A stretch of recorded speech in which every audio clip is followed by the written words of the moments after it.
भाई पैसा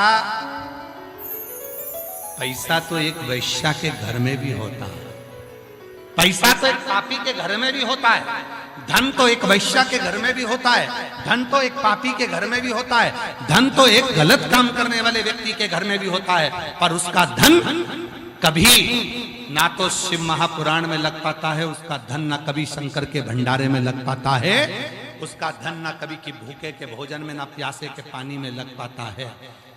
अगर तुम्हारा धन कहीं शिव पुराण के भोजन भंडारे में लगा है, अपने आप को किस्मत वाला समझना कि हमारा पैसा पैसा नहीं रहा, हमारा पैसा लक्ष्मी हो गया है, हमारा पैसा लक्ष्मी। ये धन नहीं रहा, लक्ष्मी हो गया। चरण है, माता के चरणों को नमन करा, आशीर्वाद मिला, पिता के चरणों को नमन करा, आशीर्वाद मिला, गुरु चरणों का दर्शन कर, आशीर्वाद मिला, शिव चरण का दर्शन कर, आशीर्वाद मिला। अब कई माताओं के मन में आ जाता है कि शंकर के चरण का दर्शन हमें कहां हो सकता है।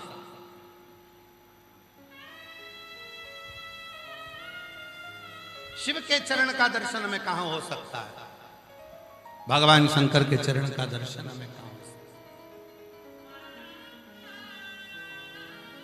कितने लोगों को भगवान शिव जी के चरण का दर्शन करना है?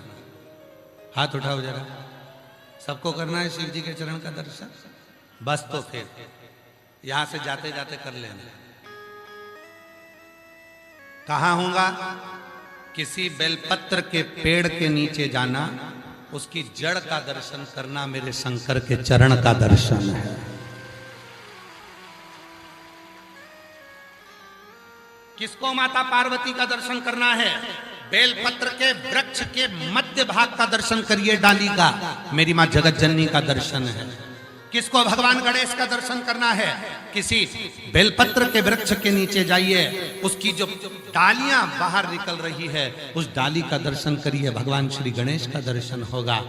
और किसको माता लक्ष्मी का दर्शन करना है? भगवान शंकर के दरवाजे की चौखट का मात्र दर्शन कर लीजिए, लक्ष्मी का दर्शन होना प्रारंभ हो जाता है। ये दर्शन है, ये दर्शन। शिव के चरण का दर्शन, बेलपत्र के वृक्ष की जड़ का दर्शन।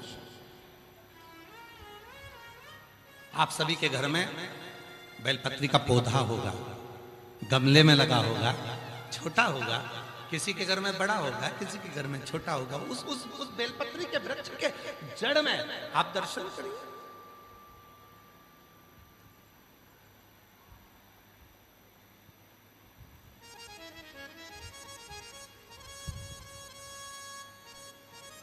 और जहां बेलपत्री का पेड़ होता है, वृक्ष होता है, उसकी जड़ में जब शिव चर्चा हो, भगवान शंकर का स्मरण हो, भागवत हो, रामायण हो, गीता हो, स्मरण हो, वो सुख देता है, आनंद। अभी हमारे संगेश्वर वाले आए तो हमने उनसे कहा तुम्हारे घर में हम रुके थे, तो तुम्हारा घर तो है, घर बड़ा है और बगीचा भी थोड़ा सा है, ऐसा बड़ा सारा बगीचा तो नहीं, फिर भी तो उनके घर में बेलपत्र का पौधा लगा है। तो हमने उनसे भी कहा कि हम राघव को भेजेंगे तुम्हारे यहाँ बेलपत्री के पेड़ के नीचे शिव पुराण सुनाने के लिए।